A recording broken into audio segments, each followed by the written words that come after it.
About 3 years ago, during the COVID lockdowns of 2020, I got a wake up call in the form of a dream. In this dream, gas prices were $5 a gallon, food was scarce, and war had seemingly broke out everywhere, including the town where I worked and lived in. Now, at that time, the thought of God or religion was the furthest thing from my mind. After all, I hated religion due to my overbearing dad, who was a minister of sorts and mainly preached on the justice of God, hellfire, and brimstone, and not about God's love, forgiveness, and grace.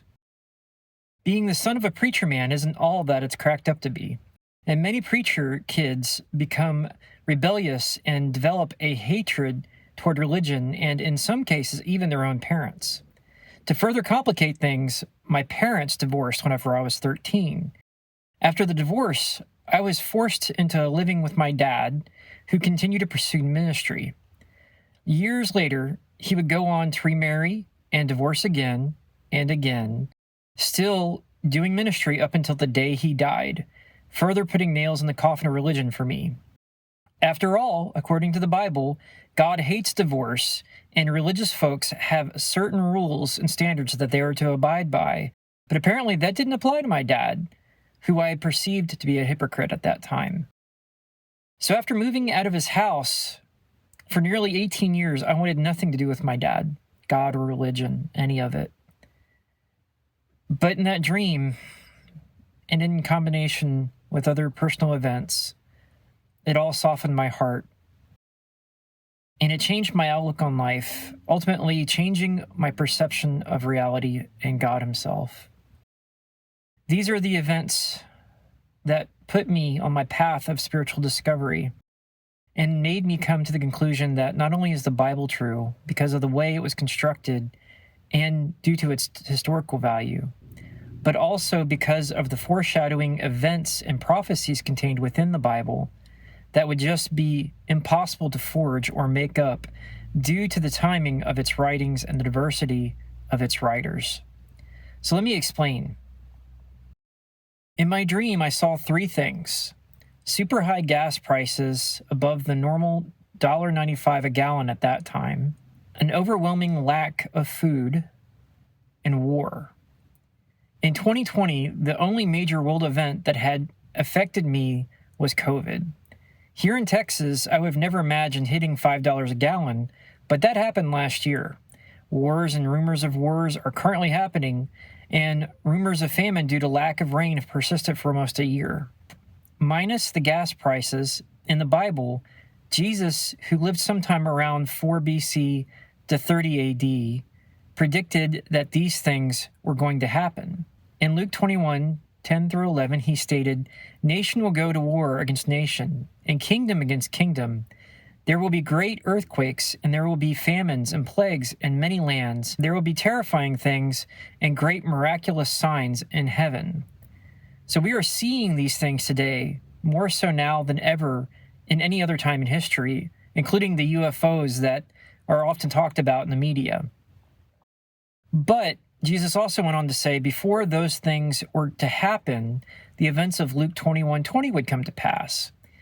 And that says, "And when you see Jerusalem surrounded by armies, then you will know that the time of its destruction has arrived." Jesus goes on to say in Luke 21:24, "They will be killed by the sword or sent away as captives to all the nations of the world. And Jerusalem will be trampled down by the Gentiles until the period of the Gentiles comes to an end." About 40 years after Jesus delivered that prophecy, the Romans utterly destroyed Jerusalem, including the temple, in the year 70 AD. This scattered the Jews in the process all throughout the world.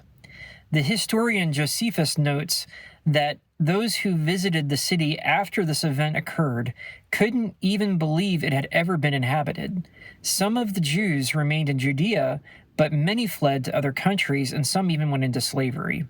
Finally, in 135 AD, the Roman Emperor Hadrian banished the remaining Jews completely from Jerusalem and Judea, with some of them being taken into slavery as well.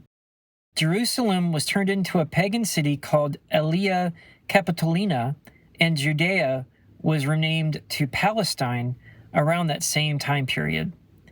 But there's more. Isaiah 66:8, which was written by the prophet Isaiah sometime in 800 to 700 BC, says this: "Who has heard such a thing? Who has seen such things? Shall the earth be made to give birth in one day? Or shall the nation be born at once? For as soon as Zion was in labor, she gave birth to her children."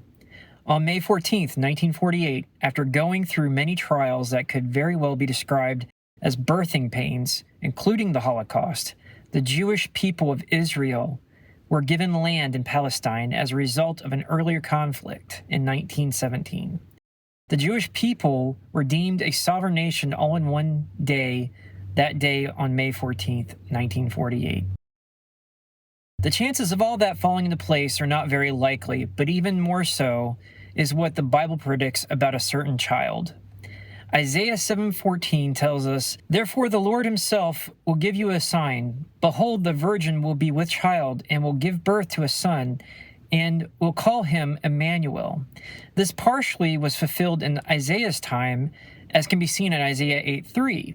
However, it doesn't end there. The son in Isaiah 8:3 was never called Emmanuel, which is a Hebrew name meaning God with us. We see this name Emmanuel expanded further in Isaiah 9:6, which says, "For unto us a child is born, unto us a son is given, and the government will be upon his shoulders, and he will be called Wonderful Counselor, Mighty God, Everlasting Father, Prince of Peace." A child is born, and he will be called Mighty God. Think about that for just a minute. This matches the previous verse I looked at, which said, "This child would be God with us." Isaiah 8:3 did not fulfill this part of that prophecy, as that child was never referred to as Emmanuel, and it didn't make sense that he would either. According to the Bible, God is spirit. God is omniscient, omnipresent, and omnipotent. Knowing all of that, it makes me ask some questions. First of all, if God is spirit, omniscient, omnipresent, and omnipotent, can he somehow limit himself and become human if he desired, based on Isaiah 7:14 and Isaiah 9:6? The second question would be, what would God's name be if he decided to become human, since all humans have names? Also, I could ask, where and when would God have done this in history? Do we see this in the Bible? Why would God do it? And how can I be sure that this is the right God and it's not one of the other millions of gods that are out there? In the next video, I'll attempt to answer these questions and get to the bottom of this mystery. Till then, stay safe out there, and God bless you all.